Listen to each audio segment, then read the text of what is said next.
everyone, this is David with the F&B Railroad. Welcome back those that have been here to the channel before, and if you're new to the channel, glad to have you. So I'm going to pick up where I left off last, and that's working on the installation of the switch machine motors. And I ran into a problem. Things had to be done. You know, instead of talking about it, let me just show you. Okay, so in my last video, I said I was installing these Tortoise switch machines underneath the layout. And I don't know what to say. Sometimes one thing leads to another, and you learn that you have a problem, and then you got to come up with a solution to fix it. So as I was putting this together, putting the Tortoise motors in, I decided to look at the rest of my plan here for the industrial area and figure out where that's going to be so I can drill the holes and anchor everything down and be done with where the track goes and put the switch motors in and start hooking everything up that way.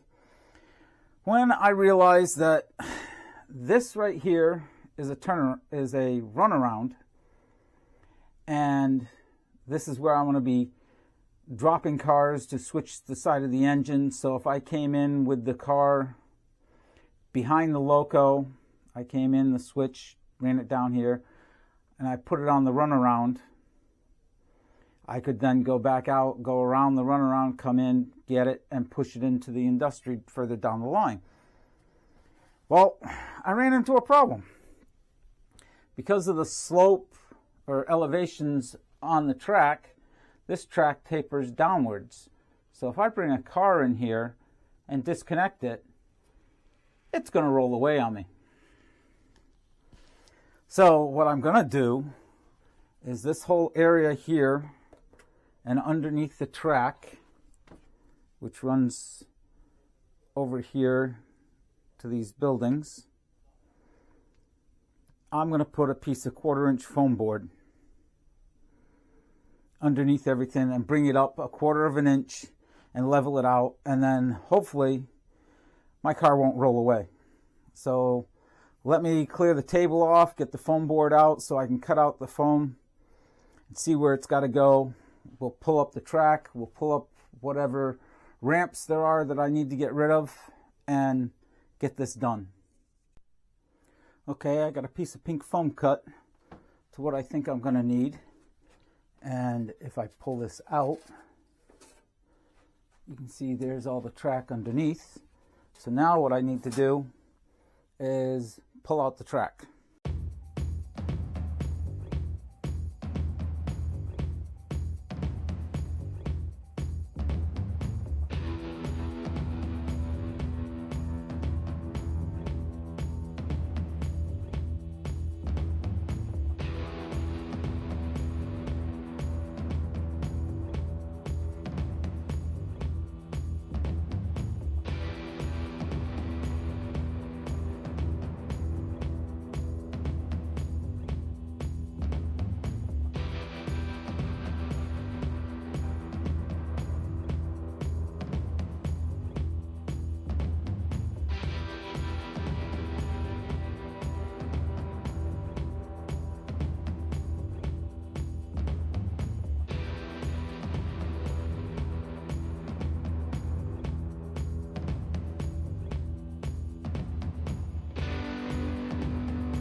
big question is,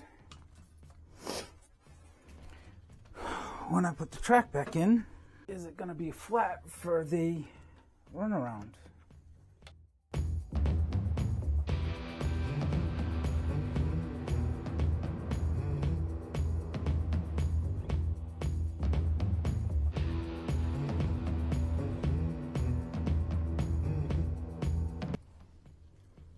Look at that. Come in and stop, it'll stay.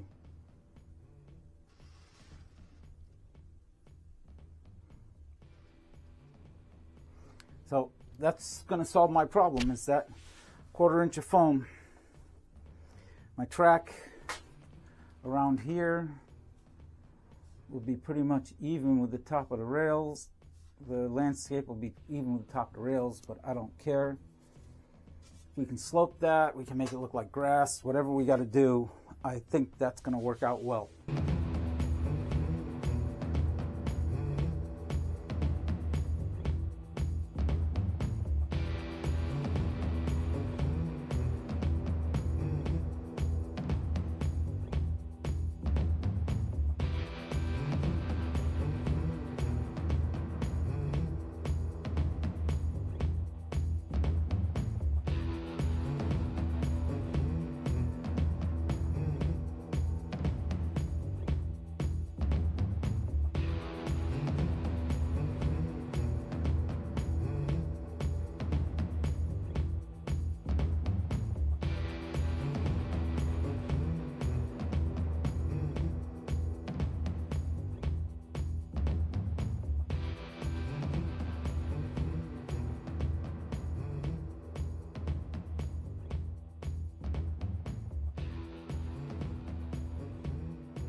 So that's the end of this episode, episode 47. And as you can see, I got in some 1/4-inch foam board to level the layout out for the elevation so that car doesn't move on that runaround track. And I'm just going to work with it. You know, I know the track that runs around makes the total loop around the area is lower now than the other stuff, but I'm sure I can bevel the edges, make an embankment. Maybe I'll cut in a ditch and make a drainage somewhere or make a culvert, something. But I'll manage to do that. And now I can put the switch machines in. So once the switch machines are in, then I can put the backdrop back up and move on from there. So thank you for watching. I appreciate everybody who watches. You know, if you like this, give me a thumbs up. Share it with somebody or anybody, everybody if you want. Doesn't matter. Leave a comment. That's always good. And thank you. Thank you very much. And as I always say, keep on modeling.